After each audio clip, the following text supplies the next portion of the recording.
Doctor G Parameshwar ಅವರ 75ನೇ ಜನ್ಮದಿನದ ಅಂಗವಾಗಿ ಕೊರಟಗೆರೆ ಬ್ಲಾಕ್ ಕಾಂಗ್ರೆಸ್ ಅಧ್ಯಕ್ಷರ ನೇತೃತ್ವದಲ್ಲಿ ಕಾರ್ಯಕರ್ತರು ಮತ್ತು ಅಭಿಮಾನಿಗಳು ಕಟ್ಟೆಗಣಪತಿ ದೇವಾಲಯದಲ್ಲಿ ವಿಶೇಷ ಪೂಜೆ ಸಲ್ಲಿಸಿದರು. ಸಚಿವರಿಗೆ ದೀರ್ಘಾಯುಷ್ಯ, ಉತ್ತಮ ಆರೋಗ್ಯ ಹಾಗೂ ಇನ್ನಷ್ಟು ಜನಸೇವೆ ಮಾಡುವ ಶಕ್ತಿ ದೊರೆಯಲಿ ಎಂದು ಪ್ರಾರ್ಥಿಸಿದರು. ನಂತರ ಪಟ್ಟಣದ ಬಸ್ ನಿಲ್ದಾಣದಲ್ಲಿ ಅನ್ನದಾಸೋಹ ಕಾರ್ಯಕ್ರಮ ಆಯೋಜಿಸಿ ನೂರಾರು ಬಡವರು, ಪ್ರಯಾಣಿಕರು ಹಾಗೂ ಸಾರ್ವಜನಿಕರಿಗೆ ಅನ್ನ ಸಂತರ್ಪಣೆ ಮಾಡಲಾಯಿತು.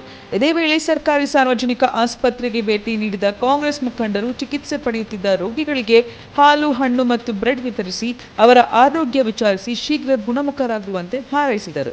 ಯುವಕರಲ್ಲಿ ಸಾಮಾಜಿಕ ಜವಾಬ್ದಾರಿ ಮೂಡಿಸುವ ಉದ್ದೇಶದಿಂದ ಸರ್ಕಾರಿ ಜೂನಿಯರ್ ಕಾಲೇಜ್ ಆವರಣದಲ್ಲಿ ಉಚಿತ ರಕ್ತದಾನ ಶಿಬಿರವೂ ನಡೆಯಿತು. ವಿದ್ಯಾರ್ಥಿಗಳು, ಯುವ ಕಾಂಗ್ರೆಸ್ ಕಾರ್ಯಕರ್ತರು ಹಾಗೂ ಸಾರ್ವಜನಿಕರು ಸ್ವಯಂ ಪ್ರೇರಿತವಾಗಿ ರಕ್ತದಾನ ಮಾಡಿ ಮಾನವೀಯ ಸೇವೆಗೆ ಕೈಜೋಡಿಸಿದರು. ಡಾಕ್ಟರ್ ಜಿ ಪರಮೇಶ್ವರ್ ಅವರ ಹುಟ್ಟುಹಬ್ಬವನ್ನು ಸೇವಾ ದಿನವನ್ನಾಗಿ ಆಚರಿಸಿದ ಈ ಕಾರ್ಯಕ್ರಮಗಳಲ್ಲಿ ಕಾಂಗ್ರೆಸ್ ಮುಖಂಡರು, ವಿವಿಧ ಘಟಕಗಳ ಪದಾಧಿಕಾರಿಗಳು, ಕಾರ್ಯಕರ್ತರು ಹಾಗೂ ಅಪಾರ ಸಂಖ್ಯೆಯ ಅಭಿಮಾನಿಗಳು ಭಾಗವಹಿಸಿದ್ದರು. ಇಂದು ನಿಮ್ಮೆಲ್ಲರ ನೆಚ್ಚಿನ ನಾಯಕರು, ಕರ್ನಾಟಕ ಖಂಡದ ಅಧ್ಯಕ್ಷ ಹಾಗೂ ಪ್ರಾಮಾಣಿಕ ನಾಯಕರು, ಕರ್ನಾಟಕ ರಾಜ್ಯದ ಉಪಮುಖ್ಯಮಂತ್ರಿಗಳು, ತುಮಕೂರು ಜಿಲ್ಲಾ ಉಸ್ತುವಾರಿ ಸಚಿವರಾಗಿರ್ತಕ್ಕಂಥ ನಮ್ಮೆಲ್ಲರ ಅಚ್ಚುಮೆಚ್ಚಿನ ನಾಯಕರಾಗಿರ್ತಕ್ಕಂಥ ಡಾಕ್ಟರ್ ಜಿ ಪರಮೇಶ್ವರ್ ಸಾಹೇಬ್ರವರ ಹುಟ್ಟುಹಬ್ಬ ಕಾರ್ಯಕ್ರಮ, ವಿಶೇಷವಾಗಿ ಈ ವರ್ಷ 75ನೇ ವರ್ಷದ ಹುಟ್ಟುಹಬ್ಬ ಕಾರ್ಯಕ್ರಮ.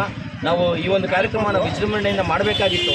ಆದರೆ ನಮ್ಮ ಡಾಕ್ಟರ್ ಜಿ ಪರಮೇಶ್ವರ್ ಸಾಹೇಬ್ರವರ ಮಾರ್ಗದರ್ಶನದಲ್ಲಿ, ಅಂದರೆ ರಾಜ್ಯದಲ್ಲಿ ಬರಗಾಲ ತತ್ತರಿಸ್ತಾ ಇದೆ, ಒಂದು ಕಡೆ ರೈತರು ಸಹ ಕಂಗಾಲಾಗ್ತಾ ಇದ್ದಾರೆ. ಈ ಹಿನ್ನೆಲೆಯಲ್ಲಿ ವಿಜೃಂಭಣೆಯ ಒಂದು ಹುಟ್ಟುಹಬ್ಬ ಕಾರ್ಯಕ್ರಮ ಬೇಡ, ಸರಳವಾಗಿ ಕಾರ್ಯಕ್ರಮವನ್ನು ಆಚರಣೆ ಮಾಡೋಣ ಅನ್ನೋ ದೃಷ್ಟಿಯಿಂದ ಕೊರಟಗೆರೆಯ ಸರ್ಕಾರಿ ಆಸ್ಪತ್ರೆ ಮತ್ತು ಕಟ್ಟೆಗಣಪತಿ ದೇವಸ್ಥಾನದಲ್ಲಿ ಒಂದು ಪೂಜೆ ಮಾಡಿ ಸರ್ಕಾರಿ ಆಸ್ಪತ್ರೆಯ ಒಳರೋಗಿಗಳಿಗೆ ಹಣ್ಣು ಮತ್ತು ಬ್ರೆಡ್ಡನ್ನು ವಿತರಣೆ ಮಾಡಿ ಈಗ ನಾವು ಬಂದಿದ್ವಿ. ನಾವು ಕೇಳ್ಕೊಳ್ಳೋದಿಷ್ಟೇ, ಕೊರಟಗೆರೆ ವಿಧಾನಸಭಾ ಕ್ಷೇತ್ರದ ಡಾಕ್ಟರ್ ಜಿ ಪರಮೇಶ್ವರ್ ಸಾಹೇಬರು ಮುಂದಿನ ದಿನಗಳಲ್ಲಿ ಈ ರಾಜ್ಯದ ಮುಖ್ಯಮಂತ್ರಿ ಆಗಬೇಕು, ಈ ರಾಜ್ಯದ ಅಧಿಕಾರದ ಚುಕ್ಕಾಣಿ ನೀಡಬೇಕು ಅಂತೇಳಿ ಆ ಭಗವಂತನಲ್ಲಿ ಕೇಳ್ಕೊಳ್ತಾ, ಡಾಕ್ಟರ್ ಜಿ ಪರಮೇಶ್ವರ್ ಸಾಹೇಬರಿಗೆ 75ನೇ ವರ್ಷದ ಹುಟ್ಟುಹಬ್ಬ ಕಾರ್ಯಕ್ರಮ ಕೊರಟಗೆರೆ ವಿಧಾನಸಭಾ ಕ್ಷೇತ್ರದ ಎಲ್ಲ ಮತದಾರರ ಪರವಾಗಿ ಹಾಗೂ ಸಾರ್ವಜನಿಕರ ಪರವಾಗಿ, ಎಲ್ಲ ಅವರ ಅಭಿಮಾನಿಗಳ ಪರವಾಗಿ ಡಾಕ್ಟರ್ ಜಿ ಪರಮೇಶ್ವರ್ ಸಾಹೇಬರಿಗೆ ಹುಟ್ಟುಹಬ್ಬದ ಶುಭಾಶಯಗಳನ್ನು ಸಲ್ಲಿಸ್ತಾರೆ.